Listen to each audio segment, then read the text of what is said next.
ومن يشاقق الرسول من بعد ما تبين له الهدى ويتبع غير سبيل المؤمنين نوله ما تولى ونصله جهنم وساءت مصيرا. صدق الله مولانا العظيم وبلغنا رسوله النبي الأمين الكريم ونحن على ذلك لمن الشاهدين والشاكرين والحمد لله رب العالمين. قابل صد احترام صاحب سجادہ حضور مخدوم المشائخ تاج المشائخ حضور امین ملت مدد العالی، دیگر سادات محترم، سادات کرام، علماء ذوی الاحترام، حاضرین عرس، برادران اہل سنت، قابل احترام بزرگوں، دوستو، السلام علیکم ورحمۃ اللہ وبرکاتہ. حصول برکت کے لیے آئیے ہم اور آپ مل کر انتہائی ادب و احترام اور خلوص و محبت کے ساتھ اپنے آقا و مولا حضور تاجدار مدینہ سرور قلب و سینہ ارواحنا فداہ جناب محمد الرسول اللہ صلی اللہ تعالی علیہ وآلہ وسلم کی بارگاہ بے کس پناہ میں جھوم جھوم کر بآواز بلند درود و سلام کا نذرانہ پیش کر لیں. پڑھیں اللہم صلی وسلم علی سیدنا و مولانا محمد طب القلوب و دوائیہا و عافیت الابدان و شفائیہا ونور الابصار وضیائها وعلى آلہ وصحبہ وسلم تسلیما دائما ابدا. حضرات گرامی، آج کا یہ روح پرور 100 سالہ عرس کے موقع پر منعقد ہونے والا عظیم الشان اجتماع، جس میں ہم اور آپ شرکت کی سعادتیں حاصل کر رہے ہیں، یہ ایک تاریخی اجلاس ہے اور ایک یادگار اجلاس ہے، اور اس عظیم خانقاہ میں یہ اجلاس منعقد ہے جہاں سے پوری دنیا کو فیض مل رہا ہے، اور ہم بھی اسی فیض کے حصول کے لیے حاضر آئے. لہذا الامر فوق الادب کے تحت میں قرآن و حدیث کی روشنی میں ایک اہم پیغام آپ تک پہنچانے کے لیے حاضر آیا. موجودہ دور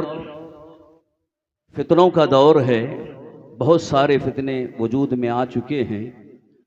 اور 14 صدیوں میں جو فتنے اس سے پہلے نمودار ہوئے، انہی کی مختلف شکلیں اب نظر آ رہی ہیں. اس دور کا ایک نہیں بلکہ ایک بڑا ہی خطرناک موذی فتنہ غیر مقلدیت کا فتنہ ہے، جس میں بہت سارے ہمارے پڑھے لکھے نوجوان مبتلا ہوتے جا رہے ہیں اور اس فتنے سے دھوکہ کھا رہے ہیں. بعض نوجوان یہ کہتے نظر آتے ہیں کہ تقلید کا ذکر قرآن میں کہاں ہے اور حدیث صحیح میں کہاں ہے. اس سلسلے میں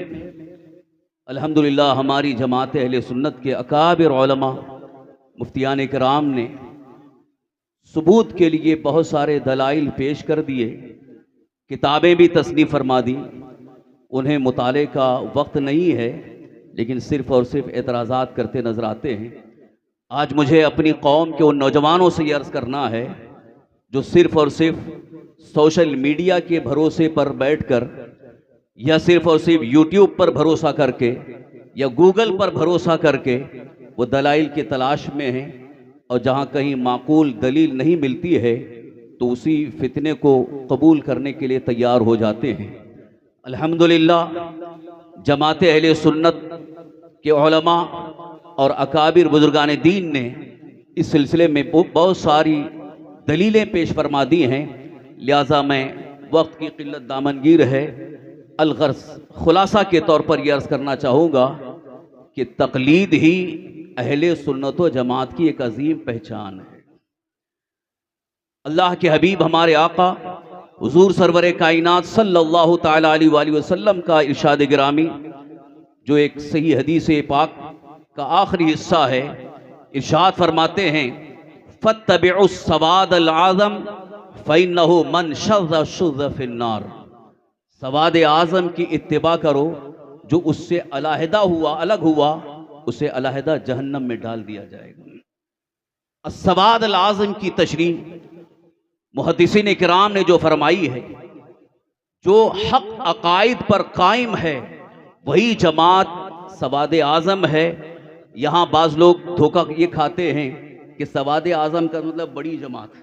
تعداد کے اعتبار سے جہاں زیادہ تعداد نظر آئے۔ ویسے بھی اگر یوں دیکھا جائے، پوری دنیا کا اگر سروے کیا جائے، عقائد اہل سنت اور تقلید شخصی کے ماننے والوں کی اگر تعداد کا لحاظ کیا جائے تو الحمدللہ پوری دنیا میں اہل سنت و جماعت اور ایک شخصی تقلید کے قائل ہی تعداد میں بھی زیادہ ہیں۔ لیکن سوشل میڈیا کے بھروسے پر بیٹھنے والے کبھی کبھی ظاہری طور پر ان کو حاوی دیکھتے ہیں تو ان کی باتوں میں بہت زیادہ گمراہ ہوتے نظر آ رہے ہیں۔ عزیزان محترم، آج خانقاہ برکاتیہ سے آپ کو یہ پیغام دیا جا رہا ہے کہ جو ہمارے بزرگان دین نے جس تقلید کو اہم اور جس تقلید کو لازم اور ضروری قرار دیا ہے، اسی تقلید پر قائم رہیں، ورنہ جہاں تقلید کا قلادہ گلے سے نکل جاتا ہے، گمراہیت کے دلدل میں پھنستے چلے جاتے ہیں، گمراہوں کے ہتھے چڑھتے چلے جاتے ہیں۔ میں نے دیکھا ہے اور آپ بھی اس کا تجربہ کر سکتے ہیں، جنہوں نے شخصی تقلید کا انکار کیا ہے وہ گمراہیت کے دلدل میں پھنسے ہیں۔ کہیں وہ گستاخ رسول بن رہے ہیں، کہیں وہ بارگاہ الہی میں گستاخ بن رہے ہیں، کہیں بزرگوں کے گستاخ بنتے نظر آ رہے ہیں۔ لیکن جنہوں نے تقلید شخصی کا قول کیا ہے وہ تمام الحمدللہ نہ کہیں گستاخ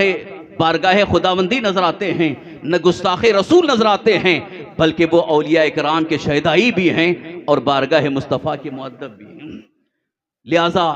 تقلید شخصی ہی یہ اہل سنت و جماعت کی ایک عظیم پہچان بھی ہے۔ لہذا ایک امام کی تقلید، جیسا کہ الحمدللہ ہندوستان کی سرزمین پر حضرت سیدنا امام اعظم ابو حنیفہ رضی اللہ عنہ کی تقلید کرنے والوں کی تعداد زیادہ ہے،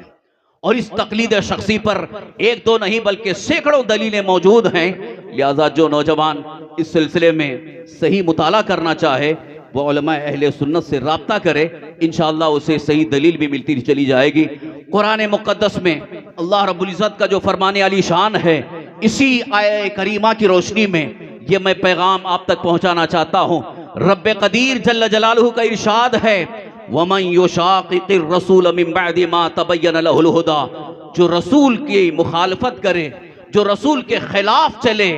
جبکہ ہدایت ظاہر ہو چکی، وَيَتَّبِعْ غَيْرَ سَبِيلِ الْمُؤْمِنِينَ، اور مومنوں کے راستے کے علاوہ دوسرے راستے پر چلے، نُوَلِّهِ مَا تَوَلَّى، اللہ تعالیٰ ارشاد فرماتا ہے ہم اسے اسی راستے پر چھوڑ دیں گے، وَنُصْلِهِ جَهَنَّمَ وَسَاءَتْ مَصِيرًا، ہم اسے جہنم میں داخل کریں گے جو کہ بہت بری پلٹنے کی جگہ ہے۔ حضرات گرامی، اس آیہ کریمہ کی تفسیر کا آپ مطالعہ کریں، سورہ نساء آیت نمبر 115،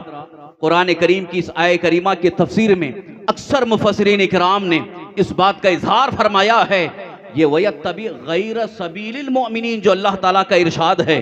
مومنوں کے راستے کو چھوڑ کر کے چلے۔ یوں اگر دیکھا جائے مومنین، سب سے پہلے مومنین صحابہ کرام ہیں، ان کے بعد تابعین ہیں، لہٰذا انہی کے نقش قدم پر چلتے ہوئے تابعین، تبع تابعین اور ان کے بعد کے جتنے بھی ائمہ کرام ہیں، ان سب نے اس بات پر اتفاق کیا ہے کہ ایک امام کی تقلید کی جائے، اور جہاں امام کی تقلید چھوڑ دیتے ہیں معاذ اللہ رب العالمین، وہیں پر شریعت مصطفیٰ کا مذاق بھی ہونے لگتا ہے اور صراط مستقیم سے ہٹنے کی صورتیں نظر آتی ہیں۔ اس لیے آج آپ اس بات کو اپنے ذہن میں محفوظ رکھیں کہ ہمیں شریعت مطہرہ پر عمل کرنا ہے اور اللہ کے حبیب سرکار دو عالم صلی اللہ تعالی وسلم کے ارشادات پر عمل کرنا ہے، تو تقلید شخصی کا بھی قائل ہونا ہوگا اور تقلید شخصی کے مطابق اپنے اعمال کو درست رکھنا ہوگا۔ اور اسی سلسلے میں بس ایک آخری بات یہ بھی عرض کرنا چاہتا ہوں، ہر مسلمان اپنے عمل کا جائزہ لے، اپنے کردار کا جائزہ لے، کہیں اپنے عمل سے سرکار دو عالم صلی اللہ علیہ وسلم کی مخالفت تو نہیں ہو رہی ہے، کیونکہ مخالفت رسول ایک بہت بڑا جرم بھی ہے اور اللہ تعالیٰ کی بارگاہ میں ایک بہت بڑا جرم اور گناہ ہے۔ اس لیے کہ انسان اگر بھول سے کوئی جرم کر لیتا ہے، گناہ کر لیتا ہے، تو اللہ کی بارگاہ میں معافی مانگتا ہے تو اللہ تبارک و تعالیٰ اس کی توبہ قبول فرماتا ہے۔ لیکن مخالفت کی جو صورت ہے وہ سرکشی ہے، اور جو سرکشی کرنے والا ہوتا ہے اسے توبہ کی توفیق ہونا بہت مشکل ہے۔ حضرت سیدنا امام غزالی رحمۃ اللہ تعالیٰ علیہ فرماتے ہیں جو جان بوجھ کر کے اللہ کے حبیب سرکار دو عالم صلی اللہ علیہ وسلم کی مخالفت کرتا ہے، یعنی فرمان رسول کے خلاف چلتا ہے، اندیشہ ہے کہ اس کا خاتمہ ایمان پر نہ ہو۔ اس لیے اس بات کا احساس رکھو، اور زندگی کی ساری کمائی ہمارے ایمان پر خاتمے کی ہی صورت میں ہے۔ اگر خاتمہ ایمان پر ہوا تو ہماری نیکیوں کا ثواب ملے گا، عبادتوں کا بھی ثواب ملے گا، اور اگر خاتمہ ایمان پر نہیں ہوا، اللہ نہ کرے اگر ایمان ہاتھ سے چھوٹ گیا تو پھر کسی نیکی کا کوئی ثواب نہیں، کسی عبادت کا کوئی ثواب نہیں، کیونکہ رسول پاک صلی اللہ علیہ وسلم کا ارشاد یہ بھی ہے انما الاعمال بالخواتیم، سارے اعمال کا دار و مدار خاتموں پر بھی ہے۔ لہذا خاتمے کی فکر کریں، اور ہمارے اکابر بزرگان دین نے ہمیشہ ہمیں یہ تاکید فرمائی ہے کہ اپنے خاتمے کی فکر کرو کہ خاتمہ ایمان پر ہو، تو یہ اسی صورت میں ممکن ہے کہ ہم اپنے بزرگوں کے دامن کو مضبوطی سے تھامے رہیں، انہی کے نقش قدم پر چلنے کی کوشش کریں۔ اعلیٰ حضرت امام اہل سنت مجدد دین ملت الشاہ امام محمد رضا قدس سرہ بارگاہ مصطفیٰ صلی اللہ علیہ وسلم میں یہ نعت کا شعر بھی پیش کرتے ہیں، اور پوری دنیا کو یہ پیغام دیتے ہیں تیرے غلاموں کا نقش قدم ہے راہ خدا، وہ کیا بہک سکے جو یہ سراغ لے کے چلے۔ اللہ تعالی ہم سب کو عقائد اہل سنت و جماعت پر قائم رکھے، بزرگوں کے دامن سے وابستہ رکھے، ایمان پر زندہ رکھے، ایمانی پر خاتمہ نصیب فرمائے۔ وما علینا الا البلاغ المبین۔ السلام علیکم۔